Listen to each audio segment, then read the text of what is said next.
Chers auditeurs, bonsoir. Bienvenue à une nouvelle émission, Le Micro du Soir. Aujourd'hui, et j'en suis ravi, nous recevons Jamil Ben Abdallah, cofondateur et président de H64, start-up qui accélère le financement de projets de séquestration carbone et de réduction des émissions de gaz à effet de serre. Diplômé de l'INALCO et de Sciences Po Paris, Jamil Ben Abdallah a auparavant été dirigeant de Détente Consultant Europe de l'Est, une filiale du principal cabinet de conseil français spécialisé dans l'ingénierie touristique de 2007 à 2017. Et il bénéficie du statut d'expert auprès de la Commission européenne et de la Banque mondiale sur les questions liées au tourisme et au développement durable des territoires. À la suite de nombreuses missions de conseil et de formation auprès d'acteurs publics et privés, il lance en septembre 2019, avec son associé Jérôme Tesser, H64, une entreprise qui vise à faciliter et accélérer la transition bas carbone. Jamil Ben Abdallah, bonsoir. Ça va, je ne me suis pas trompé dans la présentation? Non, merci beaucoup pour cette présentation, Laurent. Bonsoir et merci de m'avoir invité à votre émission. Avec grand plaisir. Ça faisait un petit moment que vous étiez sur ma liste d'invités. Je suis ravi de vous avoir ici. Expliquez-nous d'abord un petit peu plus en détail, mais pas trop non plus, parce que je sais que ça peut être un peu compliqué, l'activité principale de H64. D'accord. Écoutez, alors sans être compliqué, alors je vais me permettre peut-être de rajouter une petite ligne sur mon CV. C'est aussi que depuis une dizaine d'années, je dirige une association en Roumanie qui aide justement d'autres associations et d'autres acteurs de la société civile à se digitaliser. À se numériser, si on dit ça d'une autre manière. Donc à se numériser parce que je me suis rendu compte ici, en travaillant avec ces acteurs, qu'il y avait un vrai problème d'accès à ces outils numériques pour faciliter la vie de tous les jours, le travail quotidien d'une association, développer de nouveaux projets, gérer ces nouveaux projets, qui n'avaient pas de capacité de mettre en place des cahiers des charges pour justement des solutions, par exemple, de monitoring, de gestion des visiteurs dans les parcs naturels. C'est des projets sur lesquels on a travaillé.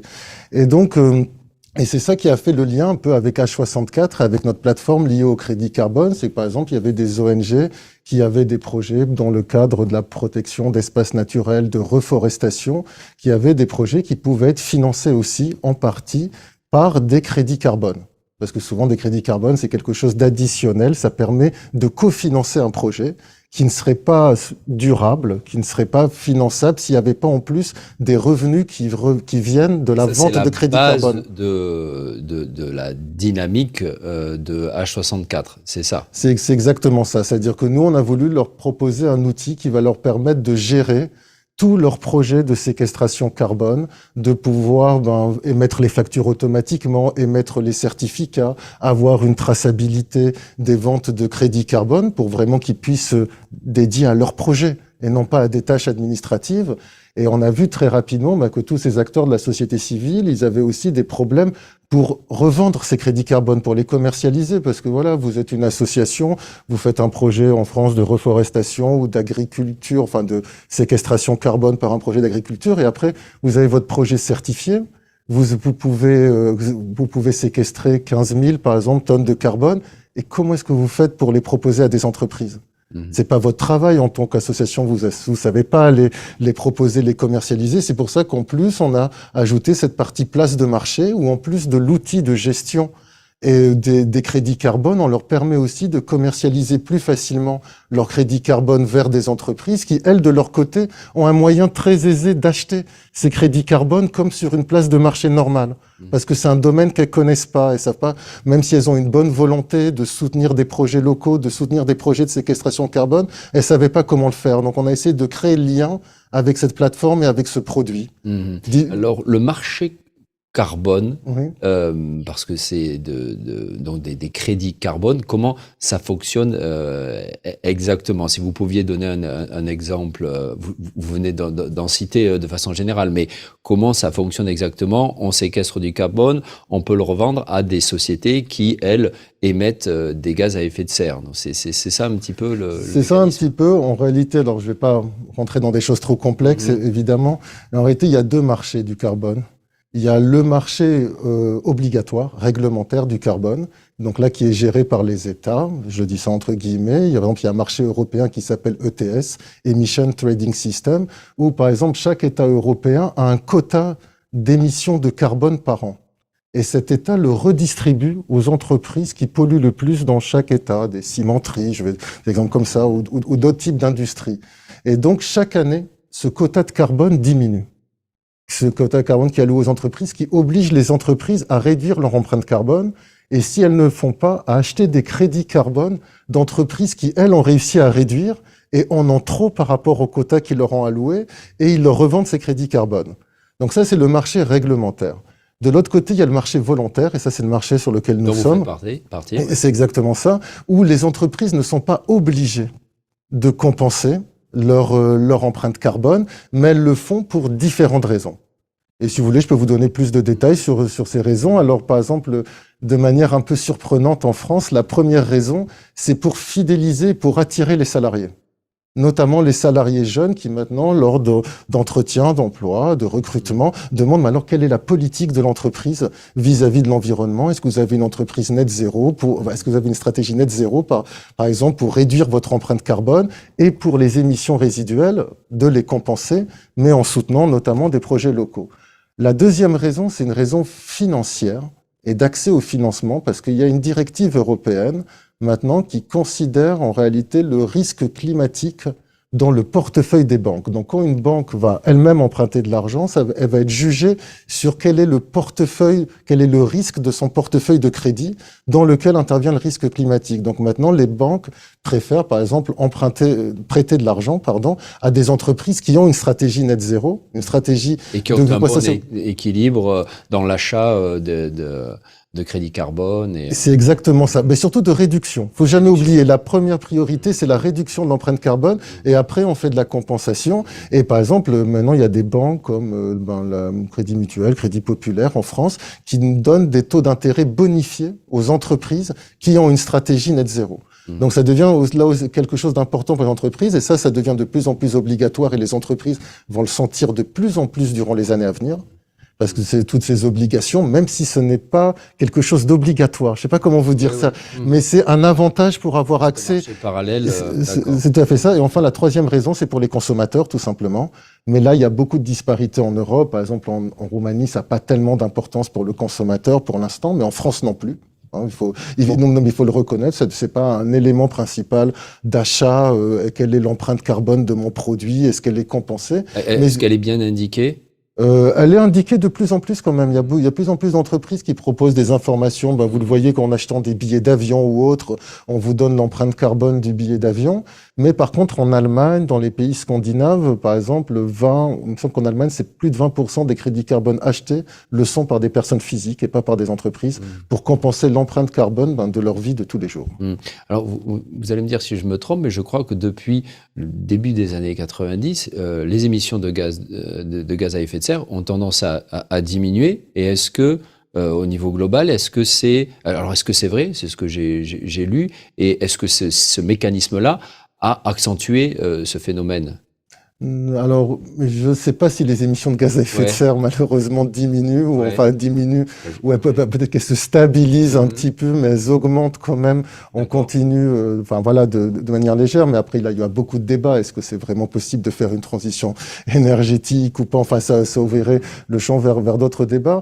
Mais en réalité, ce qui se passe, c'est qu'il y a quand même, une certaine baisse de l'augmentation des émissions de gaz à effet de serre, mais on est encore loin d'avoir commencé une partie de baisse. De ces émissions à gaz à effet de serre. Et là, la séquestration carbone ou le marché du crédit carbone n'intervient pas vraiment là-dessus. Si vous voulez, l'idée, c'est qu'il n'y aura jamais un marché carbone où il n'y aura jamais suffisamment de séquestration carbone pour toutes les émissions de gaz à effet de serre sur Terre. C'est pour ça que l'objectif, c'est de les diminuer au maximum. Et quand on atteindra un certain niveau, donc beaucoup plus bas, de 80% plus faible que maintenant, dans ce cas-là, la séquestration carbone permettra de compenser les émissions résiduelles qu'on n'arrivera jamais à réduire. Parce qu'il y aura toujours une sorte de part du diable, je ne sais pas comment appeler ça, qui restera. Et c'est en vérité cette partie-là qui est censée compenser la séquestration carbone. Mais c'est pas de dire, maintenant on a X milliers de gigatonnes de carbone et on va faire de la séquestration carbone pour compenser tout ça et on va rien changer à notre mode de vie ou à notre mode de production. D'accord. Et vous utilisez la mécanique, on va dire, blockchain chez H64. Alors, encore une fois, une façon, comment vulgariser un petit peu cette mécanique-là pour qu'on comprenne ce que ça veut dire la blockchain dans votre activité? Alors, écoutez, là, par exemple, durant le mois de novembre, on a participé à la COP27, où il y avait près de, allez, je vais dire un chiffre comme ça, mais près de 30% ou 40% des discussions qui portaient sur le marché carbone volontaire. Donc, et dans ces discussions-là, il y avait près de, on va dire, 60-70% des discussions qui mentionnaient la blockchain. Pourquoi? Parce qu'il y a des problèmes, il y a eu des problèmes sur le marché du crédit carbone. Il y a eu un fameux scandale en France il y a plus d'une dizaine d'années sur tout ce qui était la revente à 2 reprises de crédit carbone. Enfin, voilà, une sorte de double comptabilité des crédits carbone parce qu'il n'y a pas de registre unifié de tous les crédits carbone.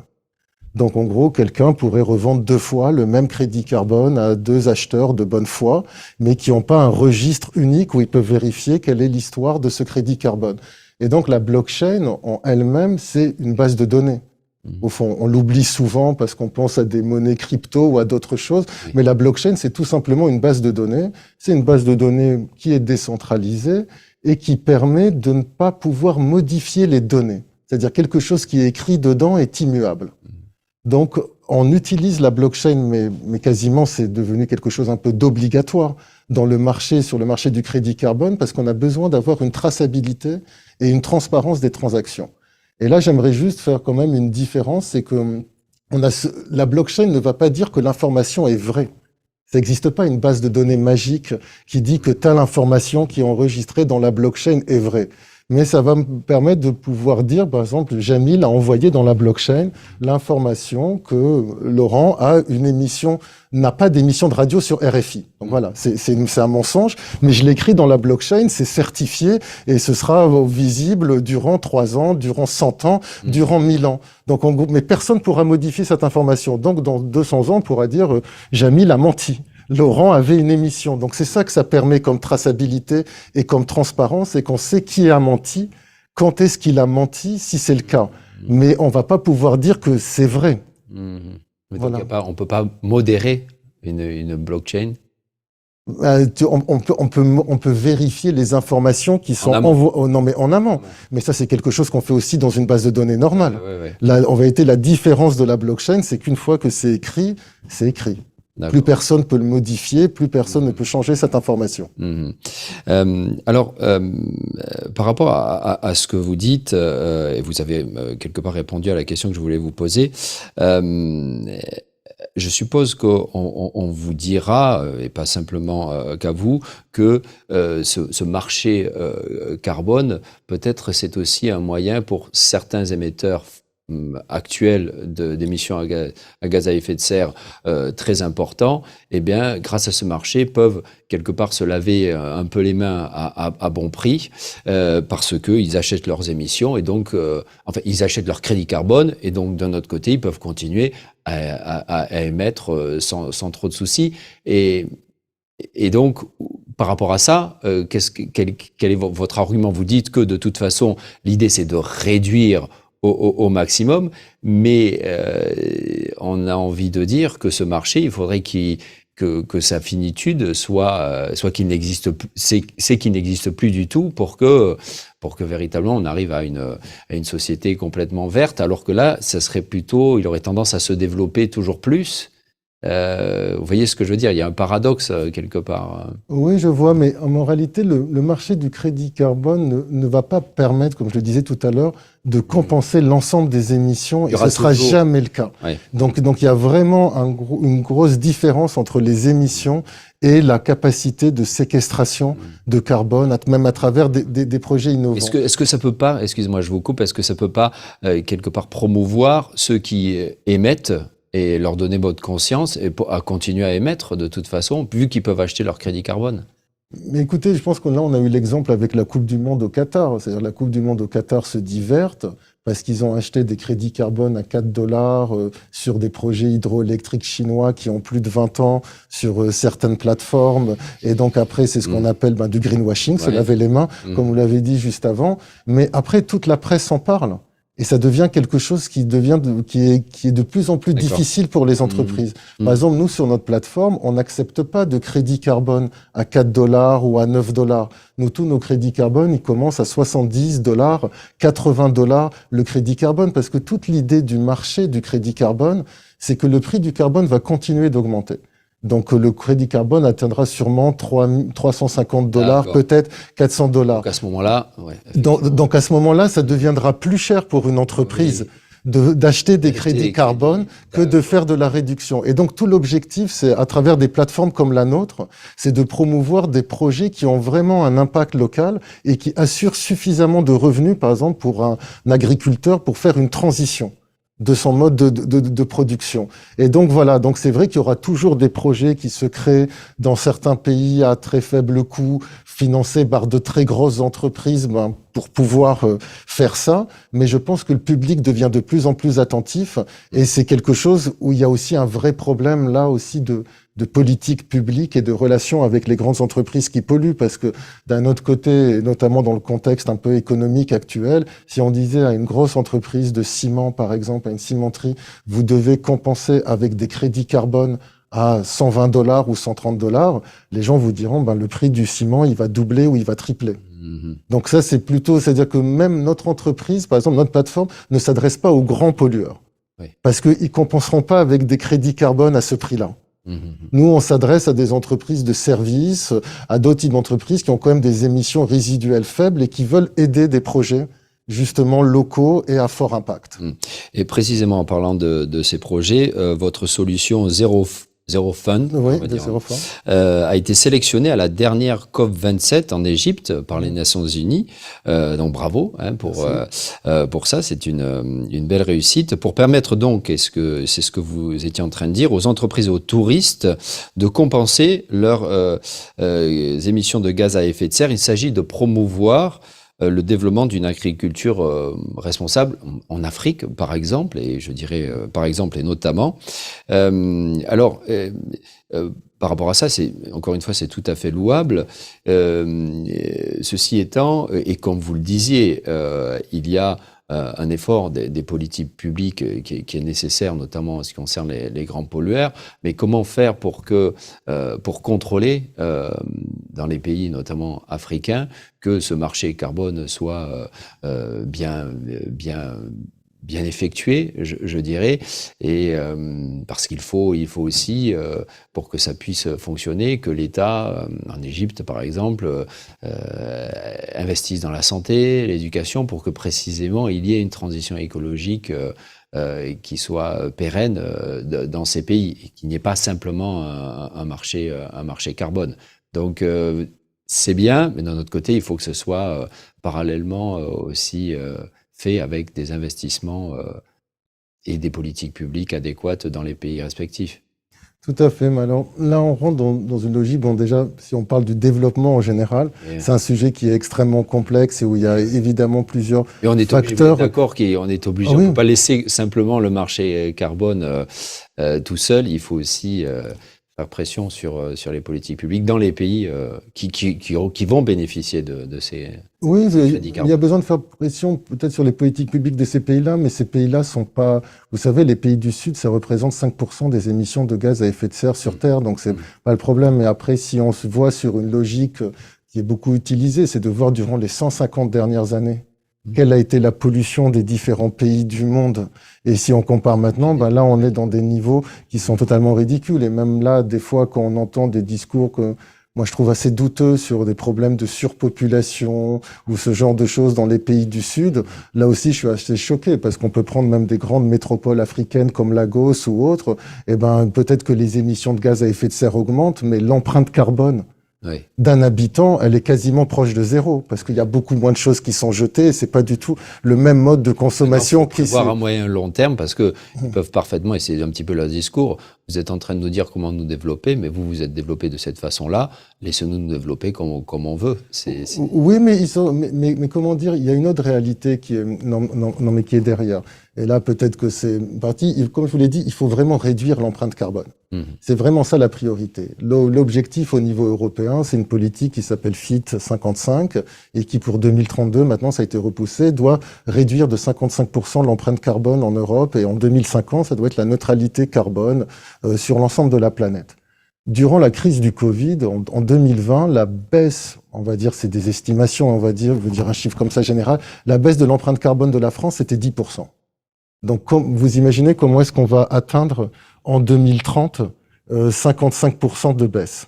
Donc, à partir de là, il va y avoir forcément, même si on fait tous les efforts de réduction, il va y avoir un changement climatique. Et ce qu'il y a derrière le changement climatique, c'est la capacité des gens à s'adapter à ce changement climatique. Et ce qu'il y a derrière ces projets de séquestration carbone, c'est que c'est pas simplement un projet de séquestration carbone, c'est un projet où l'agriculteur va avoir accès à des énergies renouvelables, où il va pouvoir utiliser moins d'eau pour faire toute son agriculture. Et donc l'idée derrière, même si ça paraît un peu triste alors qu'on a ces objectifs, mais qu'il faut des fois être pragmatique et réaliste, c'est aussi de permettre l'adaptation des agriculteurs au changement climatique, de manière à ce que justement, après, il y a assez d'argent pour que l'enfant aille à l'école et qu'il reste pas à travailler, ou qu'on soit pas obligé de devenir un journalier dans une grande mégalopole africaine, et à la moindre crise comme le Covid, on n'a plus de travail, on doit tous retourner de nouveau sans avoir un moyen de vie. Donc, derrière le projet de Sekem en Égypte, qui était notre partenaire, il y a un vrai projet d'adaptation des agriculteurs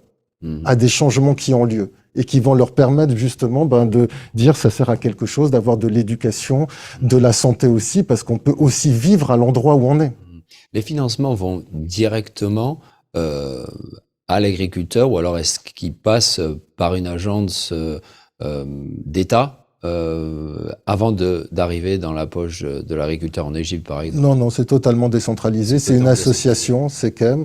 C'est une association et qui soutient les agriculteurs. Et en général, toutes les associations, même celles en France avec qui on travaille, reversent au minimum 80% de l'argent recueilli pour de la vente de crédits carbone directement aux agriculteurs. D'accord. Ce qui n'est pas le cas sur certaines grandes plateformes internationales où c'est plutôt 40% qui peut revenir aux porteurs de projets. Mais nous, on travaille avec des organisations qui s'engagent à reverser au minimum 80% des revenus.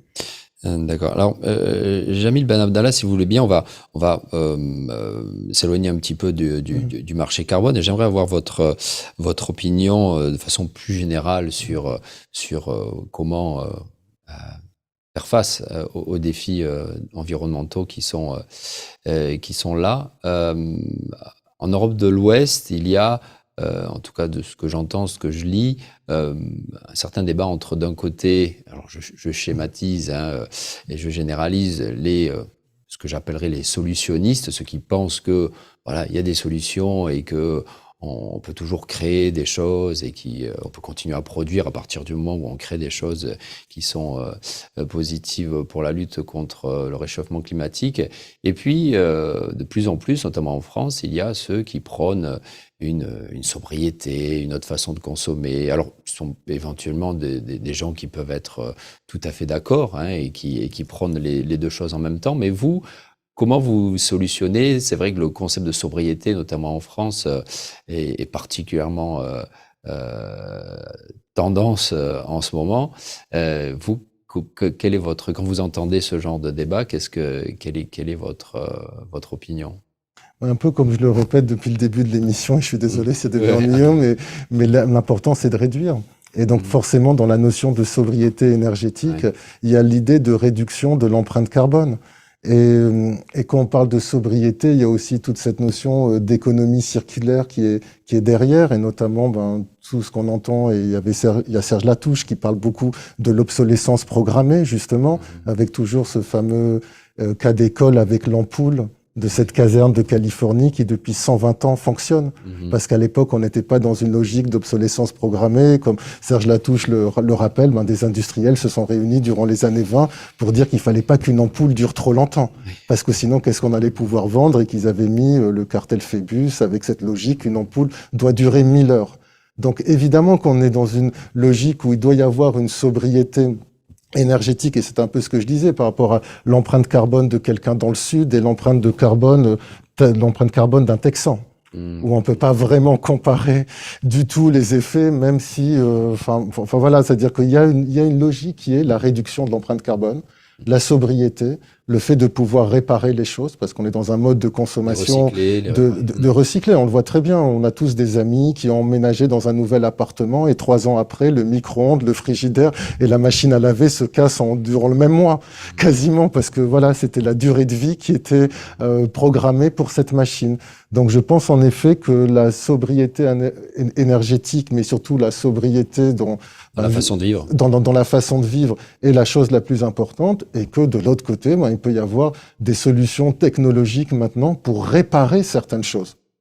Mais il n'y aura pas une solution technologique qui va nous sauver pour la réduction de l'empreinte carbone actuellement. On va pas créer, donc, comme dans un super Picsou géant, si j'ai des choses comme ça dans une bande dessinée, un énorme appareil qui va capter les émissions, les gaz à effet de serre dans l'atmosphère et les réutiliser. Voilà. Ce sera pas ça. Ce sera un acte des entreprises, de la part des citoyens, et surtout avec la pression des citoyens sur les autorités publiques et sur les entreprises.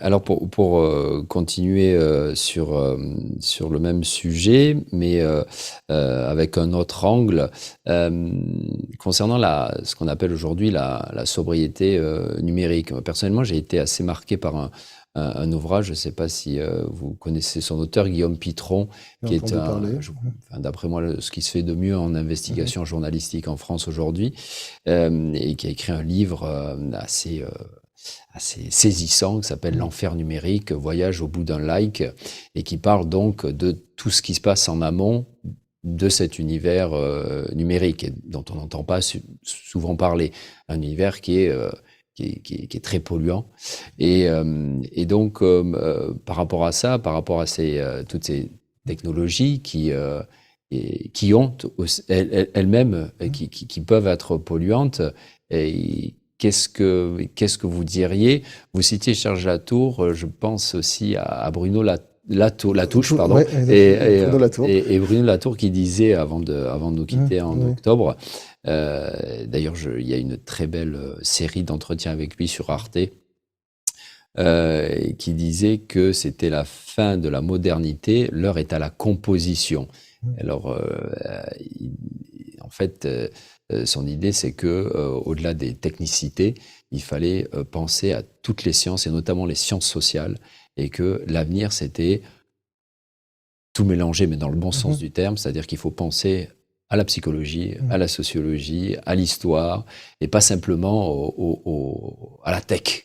Et c'est vrai que nous, surtout en Roumanie ou dans les pays de l'Est de façon générale, et vous vivez ici, j'ai un petit peu la sensation qu'il manque ce débat-là sur la composition, et que la technicité ne va pas tout résoudre, comme on a un peu trop tendance à l'entendre, mais qu'il faut une certaine philosophie de vie, et qu'il faut penser à la psychologie des gens, enfin à tout ça. Est-ce que vous avez aussi ce sentiment-là? Je ne veux pas vous pousser nécessairement à avoir la même idée, mais est-ce que c'est aussi quelque chose auquel vous croyez, que les techniciens, enfin c'est ce que vous étiez en train de dire, que ne vont pas tout résoudre, et qu'il faut prendre en compte beaucoup plus les autres sciences, et notamment les sciences sociales? En tant qu'étudiant de sciences humaines et de sciences politiques et de linguistique ou d'anthropologie, je peux être que d'accord avec cette vision-là des choses, qu'il faut évidemment remettre les sciences humaines, leur redonner un rôle prépondérant dans les débats de société. Bon, c'est pas le cas ici, parce qu'il y a aussi toute une histoire sur l'histoire des sciences sociales avant 89, qui était liée aussi à une idéologie, et c'est vrai qu'il n'y a pas eu de vrai, enfin peut-être qu'on assiste un petit peu maintenant à une vraie renaissance un peu des sciences sociales en Roumanie. Doucement, ouais. Oui, voilà, exactement, très doucement.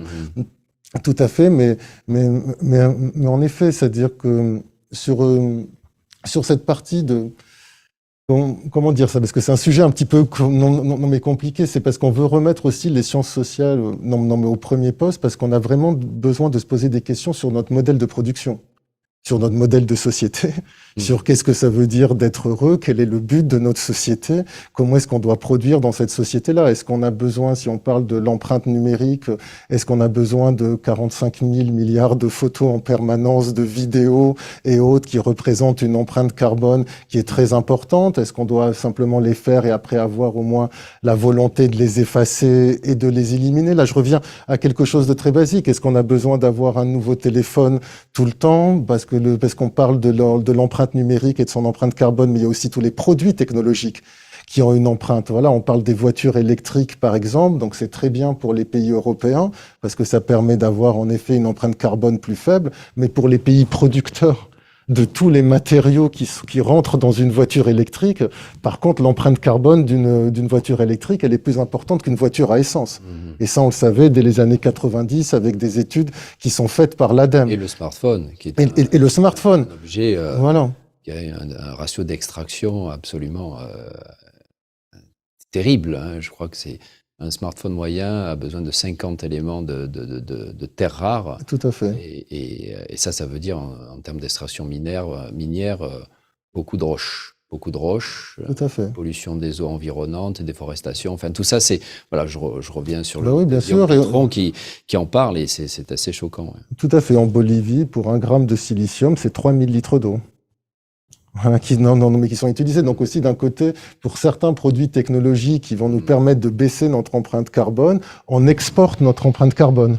D'un autre côté, vers d'autres pays. Donc sur tout ce qui est la partie des technologies du numérique. Donc c'est pour ça qu'au fond, c'est un acte de citoyen. Si j'ai envie de dire, de se poser, de se dire, bon, ben, où est-ce qu'on va aller? On doit y aller tous ensemble parce que c'est un problème planétaire. Quel doit être notre mode de production?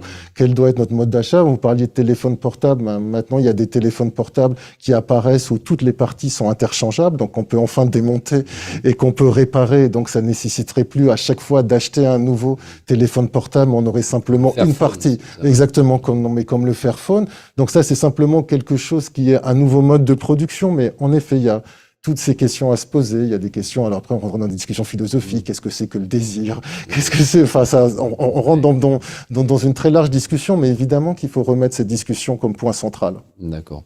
Je crois que votre temps, d'après ce que vous m'avez dit en préparation de cette émission en Roumanie, touche un petit peu à sa fin. Vous avez des projets en France, je crois. Oui, en effet, c'est-à-dire qu'après plus de 10 années, mais passé en Roumanie, avec beaucoup de plaisir d'ailleurs, l'entreprise est en train de se développer beaucoup sur le marché français et sur le marché d'Europe de l'Ouest, parce que c'est vrai, c'est peut-être pour tirer un constat, il n'y a pas vraiment d'intérêt ou d'appétence vers ce domaine-là pour l'instant, parce qu'on considère que c'est une priorité pour plus tard, que pour l'instant on n'est pas obligé, que malheureusement souvent ici, les choses changent quand ça devient obligatoire et quand c'est vraiment le dernier moment et quand on doit vraiment le faire. Enfin voilà, je me répète un petit peu. Donc voilà. Et après, c'est vrai qu'aussi après Paris, Bucarest, que des grandes villes dans lesquelles j'ai vécu, j'apprécierais aussi le fait de passer un petit peu de temps dans une plus petite ville en France, en étant moi aussi un peu plus proche de la nature. C'est-à-dire comme dans le sud-ouest. Mais voilà, et avoir accès à la mer, à la montagne. Aussi, ça fait partie un peu d'un changement de mode de vie. Comme je vous disais, on met l'homme...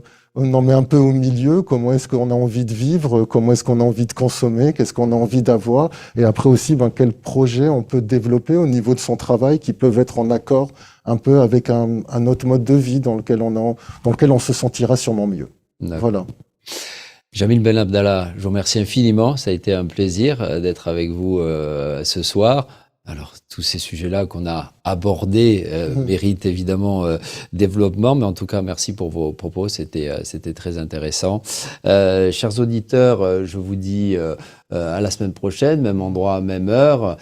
Cet entretien, vous pouvez le revoir sur la vidéo, sur la page Facebook de RFI dès demain et sur le site rfi.ro. Week-end Placoute. Au revoir.